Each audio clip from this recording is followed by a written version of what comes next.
So this is going to be an engineering talk. It is not going to be an inspirational lecture about overcoming adversity. Rather, I want to take this opportunity to talk about the devices I build and why I build them, devices that allow people with disabilities greater access to the outdoors. It's not, well, if we go climbing or if we go paddling rivers, it's not about whether or not we get out there or not. It's about how we get out there. It's important that we travel and live in our natural environment and do so with a respectful manner and do so as lightly and with minimal impact as possible. So that's my engineering dilemma. How do I balance this obvious need for mechanization and the adverse impact that that can have on my experience, on my companion's experience, and on the impact upon the land its very self? But I'm not usually this serious a person. I think I'd much rather just go fishing. This is the Bighorn River in central Montana on a 5-day relaxed kayaking expedition. And I caught a couple of nice rainbow trout here for dinner. And despite this rocky shoreline, it is a relatively easy place to get around on. Unfortunately, most shorelines look like this one. Weedy, muddy, rocky, logs stick everywhere. It's totally inaccessible. It takes all of my strength and that of 2 assistants to get me out of the boat, haul me through the muck into camp, and we all get wet, we all get muddy, and we all get cold. And a couple of days of that, and you say, to heck with it, let's go home and take a nice hot bath. Well, the answer is actually right here in this photograph, and that's to put the wheels on the boat. And now suddenly one person can easily roll me right out of the water, right into camp with a boatload of gear. They're happy, I'm happy, and I'm no longer a liability to the group. And that opens up an enormous amount of terrain for people with disabilities. All the shorelines now no longer look like barriers, they look like welcoming places.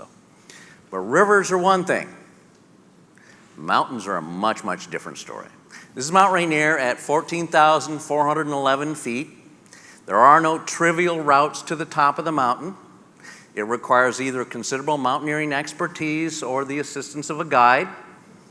I've climbed it 5 times as an able-bodied person and once as a disabled person. That journey as a disabled person took 6 years. Not entirely, every minute climbing, but 6 years from when we first envisioned that climb in the hospital to reaching the summit.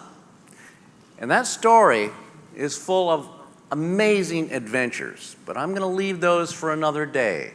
But just to prove to you I got there, I'm going to briefly review that. My friends and my family showed incredible dedication to this long effort.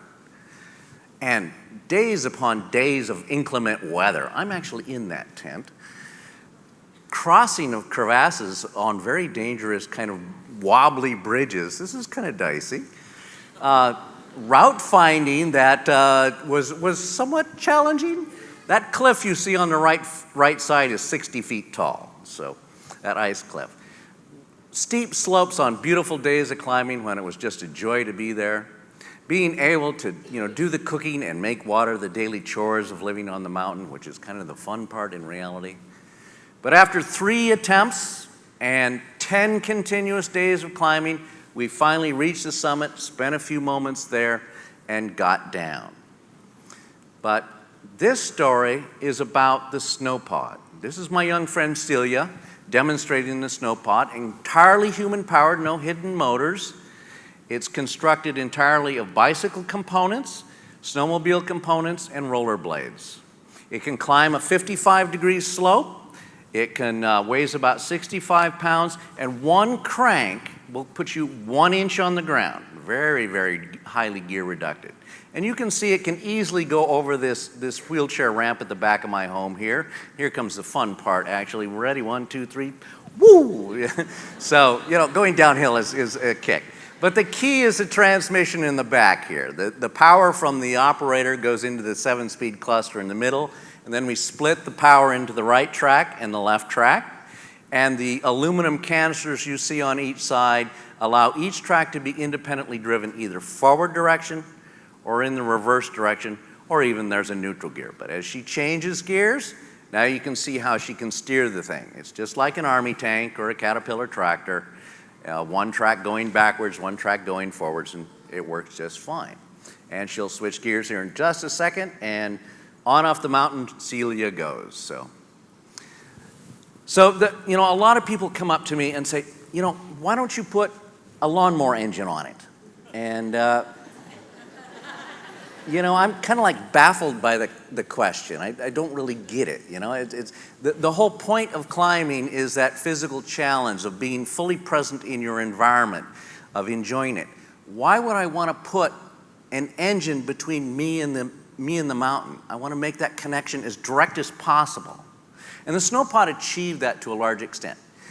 It gave me independence from my fellow climbers. I was able to climb the mountain pretty much on my own, with my own power to steer it, but I was also able to make that connection with the mountain. I felt like I was there, that the mountain and I were part of each other.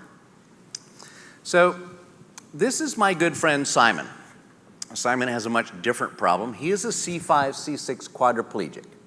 I'm a T11 paraplegic. The differences in our muscle mass that's available for use is quite significant.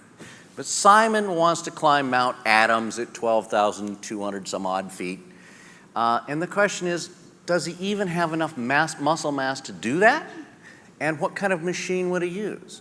One option is that his friends could put him in a sled, and he has many friends, and haul him to the top of the mountain. Well, then the climb would be about their selfless devotion to Simon and not about Simon as a climber. So how can we harness his energy, his power, to make him the climber, despite its relatively limited quantity? So we have to think about Simon as a machine. So I've shown in stick figure form Simon on the left here without, of course, those lovely tattoos. But as a quadriplegic, he has quite strong biceps, but lack of innervation in his triceps prevents him from pushing forward strongly. But his strongest motion is a rowing motion. Unfortunately, with a rowing motion, every time you reach each extreme, you come briefly to a halt and your power drops to zero.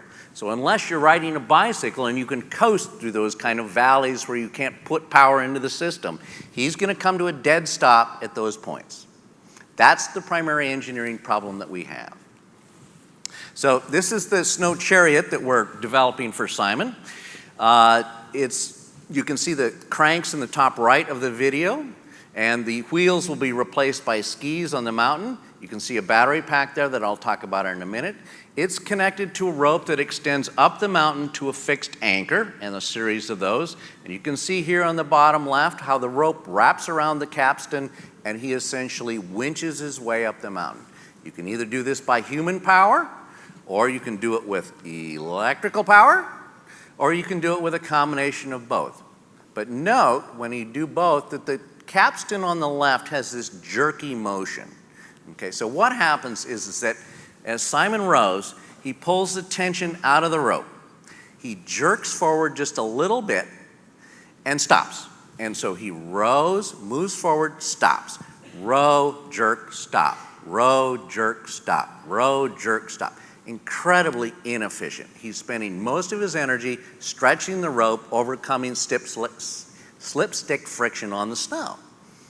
So the answer is shown here.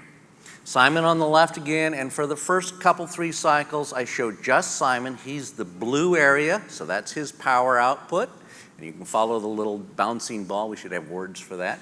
But as he gets through this third cycle, we're going to turn on the electric motor, and the red line that shows is the power output of the electric motor.